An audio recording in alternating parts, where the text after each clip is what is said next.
Okay, I did a little time lapse today, and I got a bunch of pictures, 5 folders. There's 3,800 images. We're gonna run through the routine with Vegas Pro. I maybe should have started the software first. This gives you a lot more flexibility. And it looks like I have an old project that popped up, so first thing I'll do is make sure I save that, and then we'll start a new project. And I don't know, this is probably okay for now. We might want to change this later, but for now we'll just click OK. Now Vegas Pro has a neat feature for doing time lapse, although you can only do it one folder at a time, but that's no big deal. You can add multiple folders. So if you just go to the open or the import, open is like one step, puts it on the timeline, and import, you have to bring it in from your media collection. So open sometimes is a little better. Click on open, and now I have to find out where I put it. And okay, here's today's date, sunset by the river, and the FZ1000. I use the time-lapse feature on that, 1 second per image. And there's 5 folders in here. Probably the first and the second is less than 1,000 images. But you just click the first image and then you say open sequence here, and it knows that you want to make a video out of that, and so it'll go ahead and do that. And when you do that, you can use this. It'll usually default to 1 frame per image, but I don't know, it seems like Absolute Frames does a little better job, but it could be my imagination, I'm not sure. And there's really no option here. You could adjust the frame rate here if you want. Usually no progressive scan. Immediately you see this is a lot more technical, and you can use a lot of different things here.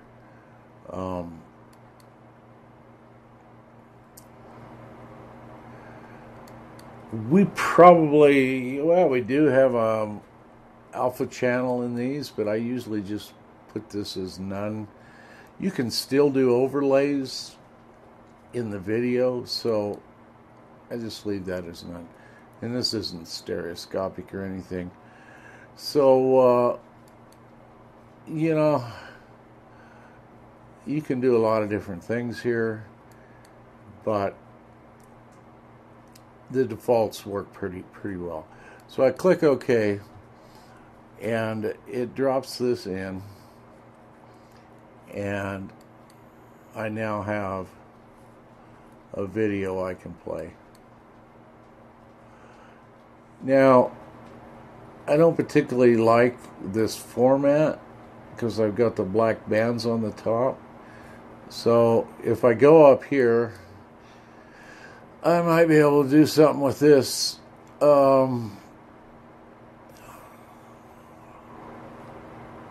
Seems to me that this works better. Let's try that. Okay. So now I've got the image filling up the screen. I've got the right format going for me here.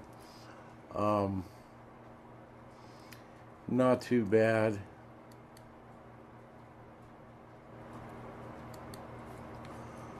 Let's see how this plays.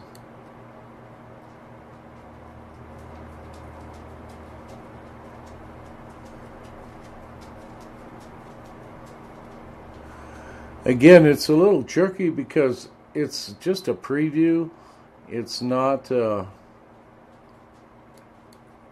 rendered video. So now I'm going to bring in the other ones, and I'll make sure this is parked here. And same thing again, go to open, and then we go to the next folder. Click the first image, open sequence, and I only do a couple of these because it's going to take me a few minutes to get this done. And down in the corner here, you notice that we've got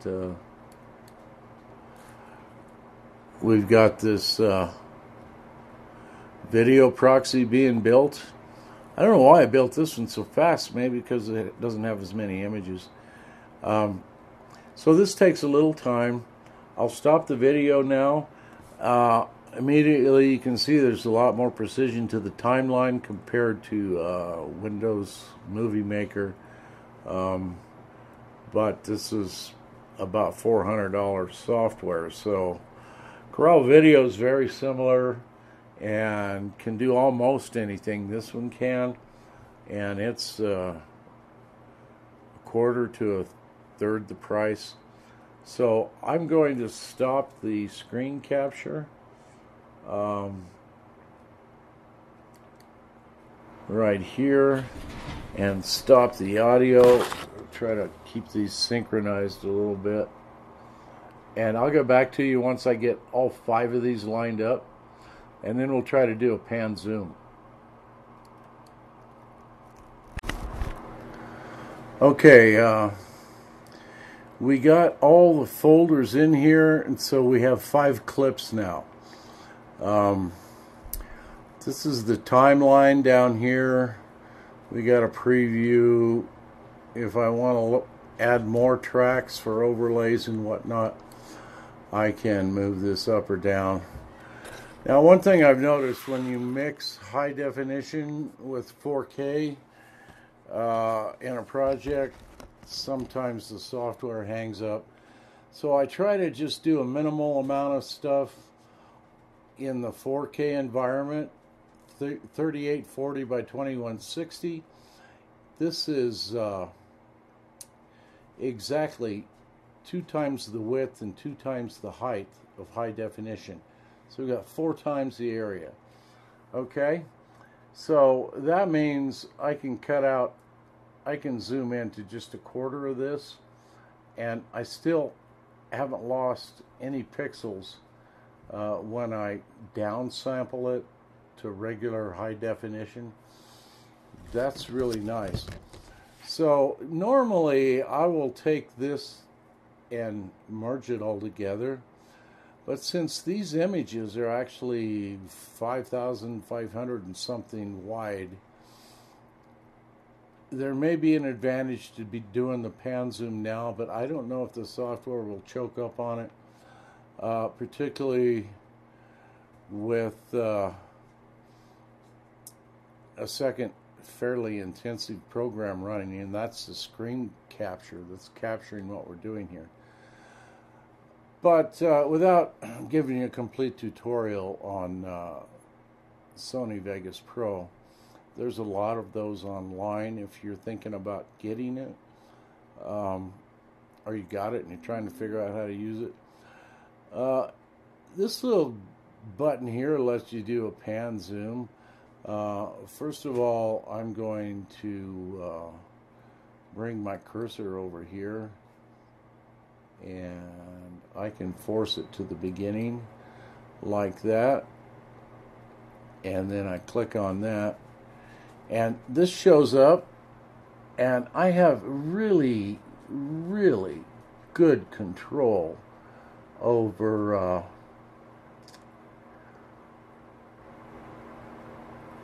the size of this box. And I'm pleased to see that the actual still image width is here. And if I want to zoom in,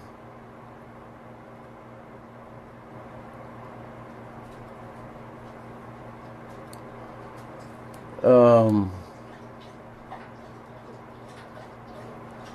know, I'm a little concerned because this doesn't match that. Seems like I had this problem before. Yeah, I had this problem before. So there's an issue here.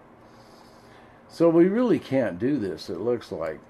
So what I'm going to do is what I normally have been doing, is we'll go ahead and render this down from this odd size because of the images. These are just really big, high resolution images. It'd be nice if you could do the pan and zoom like this, but I don't think you can. So what I'm going to do, and this will take a long time, there's 22 gigabytes of stuff here. What I'm going to do is I'm going to render these down into one continuous video clip that's a 4K. Then we'll pan and zoom, and I know that works, although I wish we could have done it this other way because we would lose fewer pixels. A pixel is a terrible thing to waste. So I click this button to render, and you'll notice there's just all kinds of formats here. Actually, Corel Video Pro, I think, actually has more options. And it tends to handle odd formats better than this one does. But let's get everything in the right spot here. And we're going to call this simply 4K merge.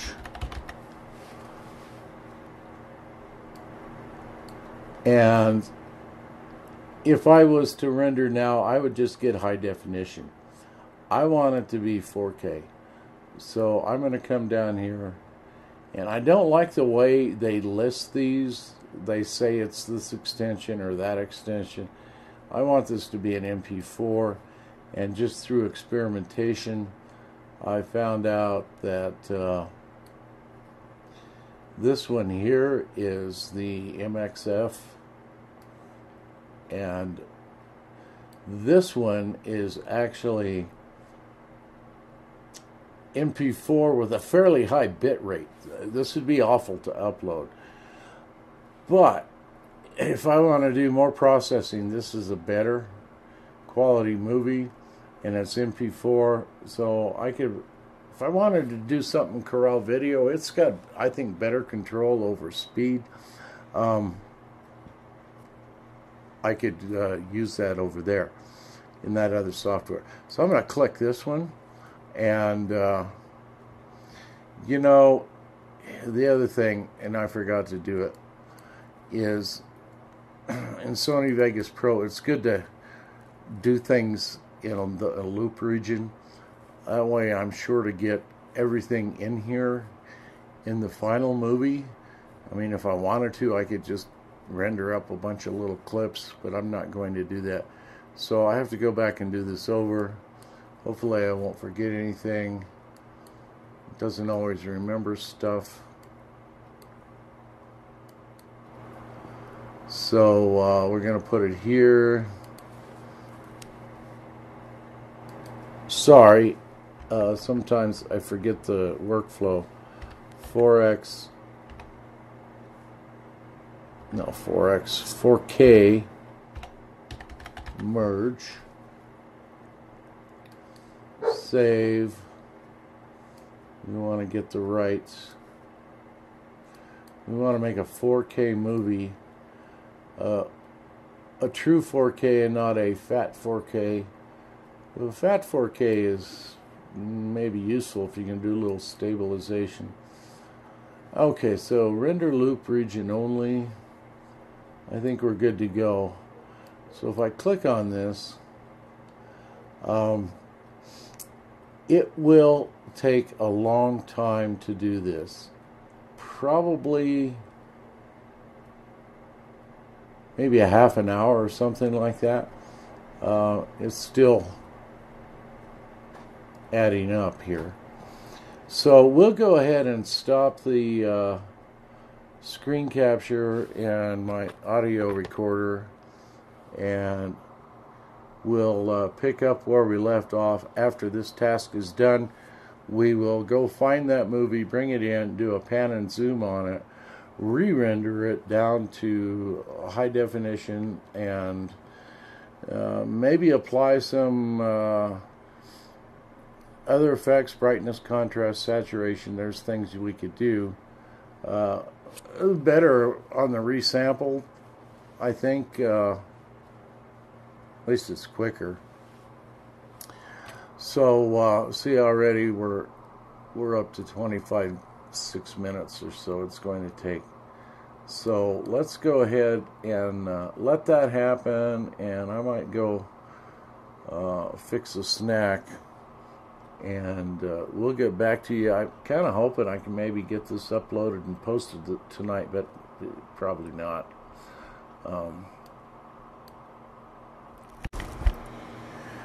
Okay, 45 minutes later, we have completed the render, so we have to kind of start over here, and a new project. No. You know, click OK for now, but we'll change that later. So now let's go get our file, and it should be in here. There it is. That should be a 4K video, and we'll pull it down here. And you see, it's going to take some time to make the preview file. So again, I'm going to stop the video while it does that. And I already had a bowl of ice cream, so I don't know what I'm going to do for a snack now. Maybe I'll annoy my friends on Facebook.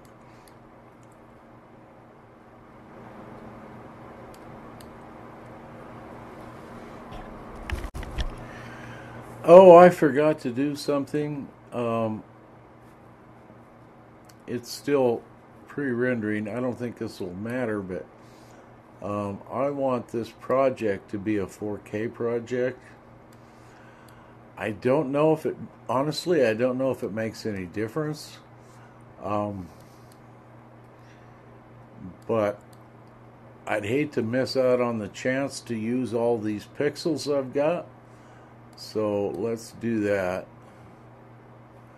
And now we see we've got the right format. We've got, yeah,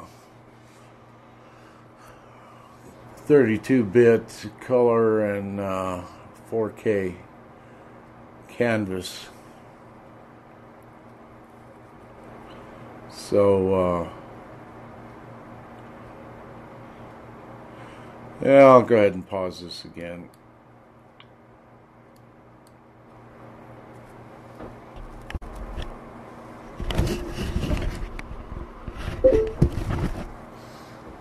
Okay, oh, I got a message on Facebook. Anyway, we've got a preview done, and we can kind of get an idea what this might look like. Oh, I don't know. It's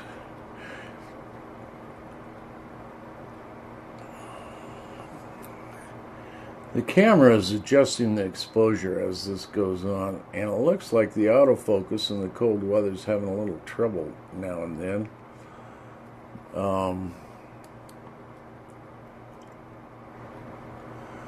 Let's go ahead and do a pan zoom on this. We might be able to hide that with some of the stills I shot with the other camera, but we'll do that later once we get it sampled down into just ordinary high definition, not ultra high definition. So let me stop this, and I'll go ahead and get this region marked out. And so now we come over here and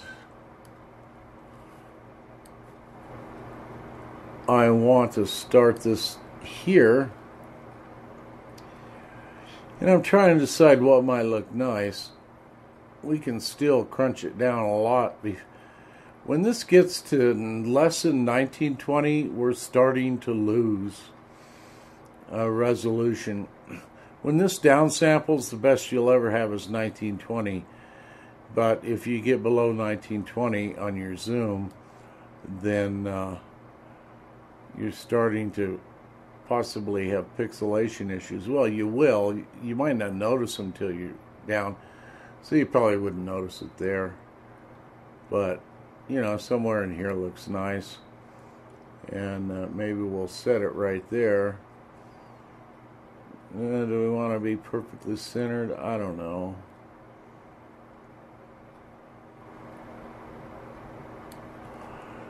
Now, I'm looking here. What this does is, if you've got this synchronization button invoked, then as I move along here to different places, I can see what is going on the main canvas, and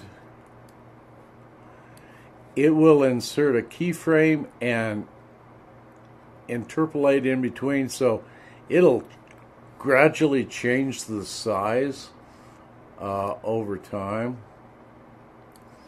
and the motion linearly. Oh, them clouds down here look kind of nice. So we can do that for now. Here's what it'll look like over here. Let's move along a little farther. You know, compared to Windows Media,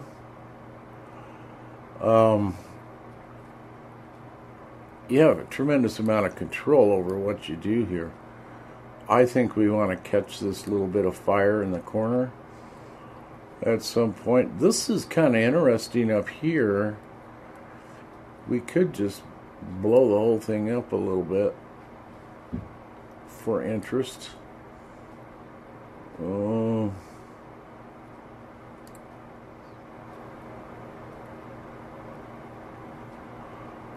I don't know, it's just what you like here. It's sort of artistic, aesthetic, whatever. So, let's see, what do we look like with full frame?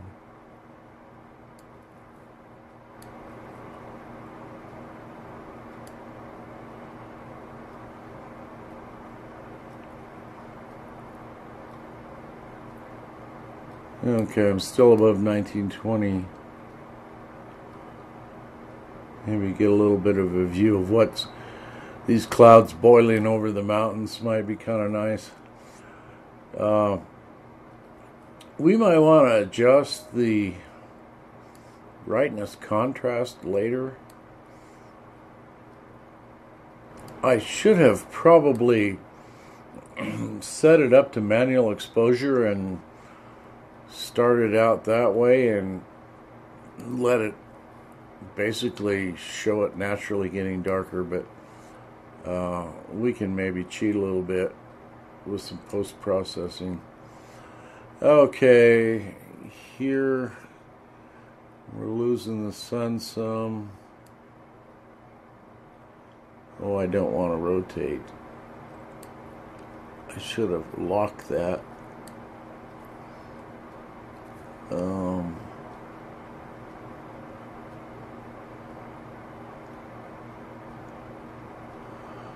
I think there's a way to lock that. We're still not. We're still rotated a little bit.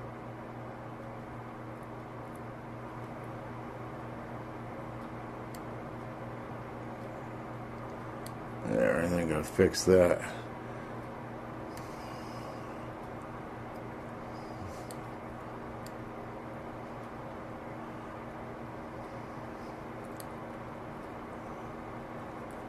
Okay, so maybe we'll do that. And what's going on here?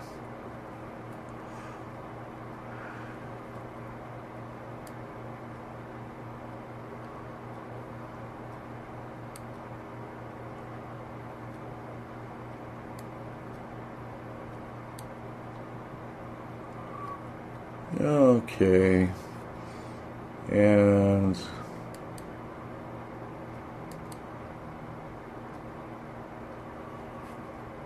ooh,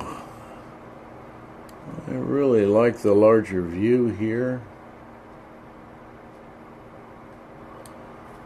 Yeah, definitely want to do that.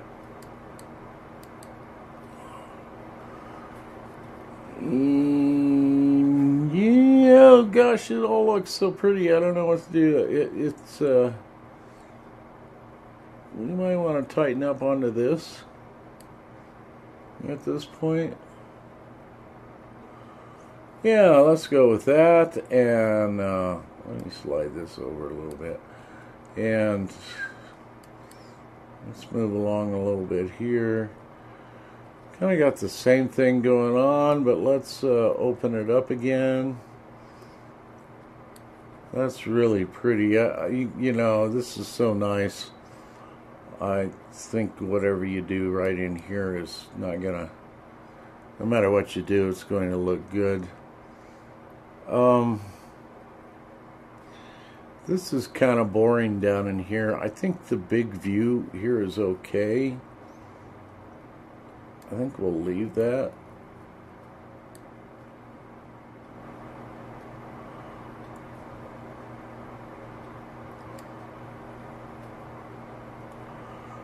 You know, right in here,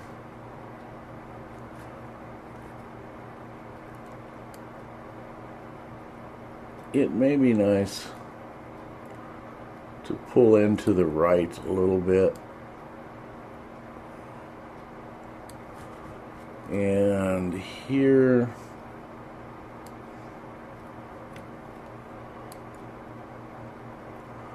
see, now we got some issues with the auto exposure.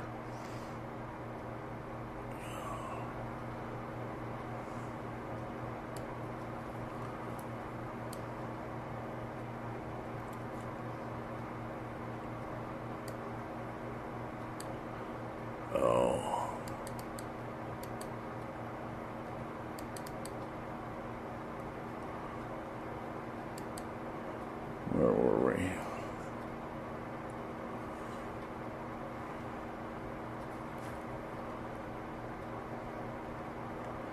We can tighten this up a lot.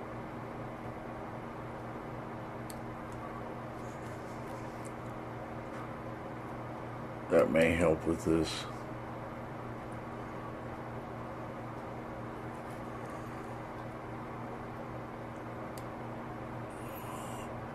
So it was actually starting to get pretty dark at this point, and we can make that gradual darkening happen if we use the brightness contrast plugin or special effect, or we can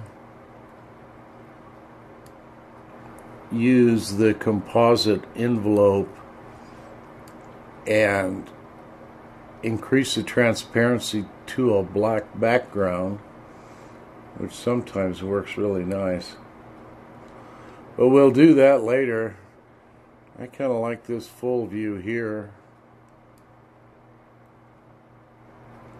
Move that just a little bit. And then if I click this button, I should be able to go all the way to the end. And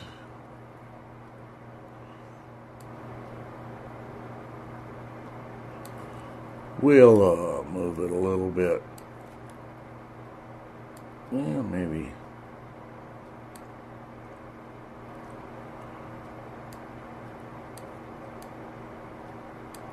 something like that. Okay, so that's the pan and zoom. So we could get an idea what it looks like. It's probably going to be a little bit jerky here. I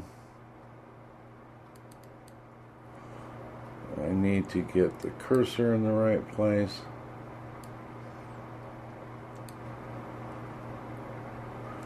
Only 2 minutes here.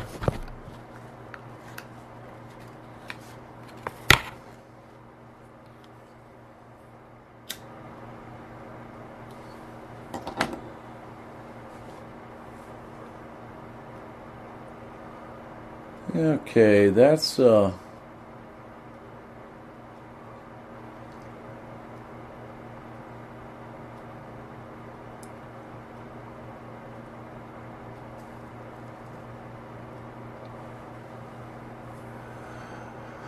okay, I'm not going to waste our time to see the whole thing. I'll go ahead and stop this, and let's go ahead and render this down to high definition. So we'll go ahead and hit our render button. Again, this is going to take a long time. So up here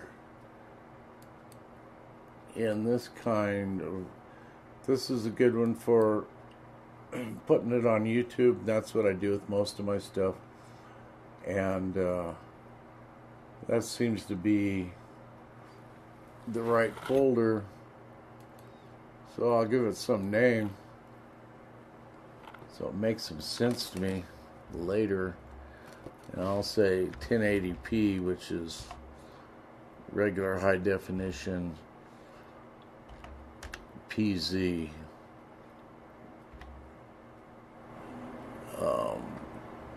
That's probably good enough. And we'll go ahead and start that.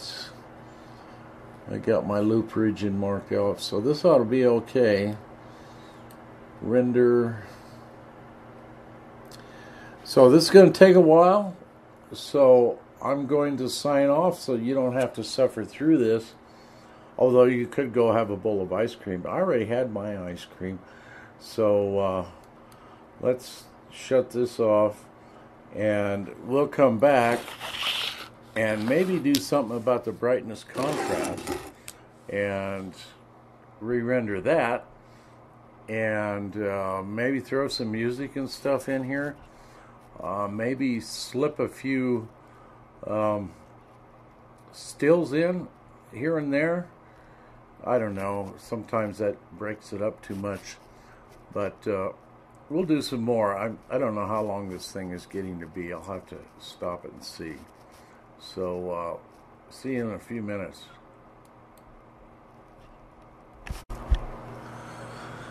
Okay, I'm back again. It renders regular HD a lot quicker. That was only about 10 minutes or so. I made some mistakes setting this up. I set the tripod real close to the ground. Consequently, there was a blade of grass in the way. The autofocus and exposure got a little tweaky. What I should have done is set it a manual exposure and a manual focus from the beginning and just stuck with it. But you learn from your mistakes. Anyhow, here's what the sequence looks like. It's only a couple minutes. And we'll look at that. Let's see. Can I just play this? Let's play it with media player just for the heck of it. So let's get to the right spot. So here's our movie, and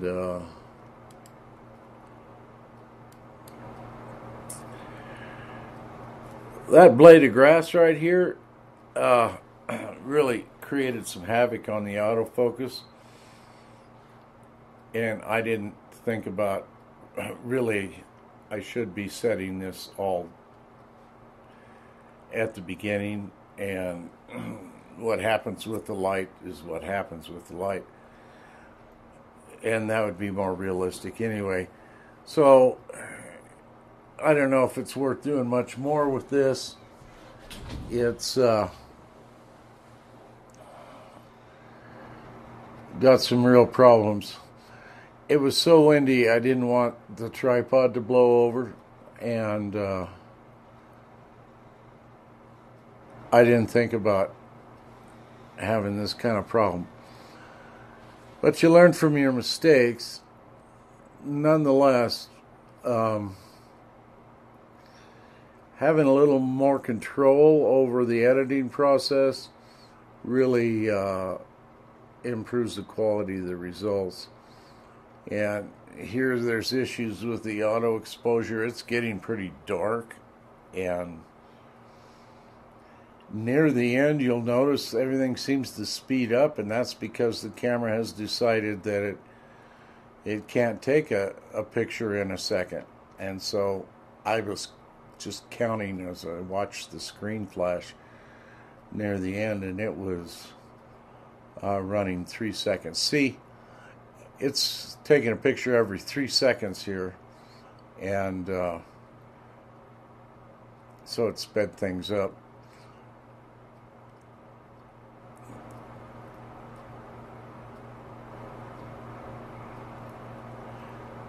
Well, I think it went from 1 to 2 and then to 3, and that's that. So anyway, I think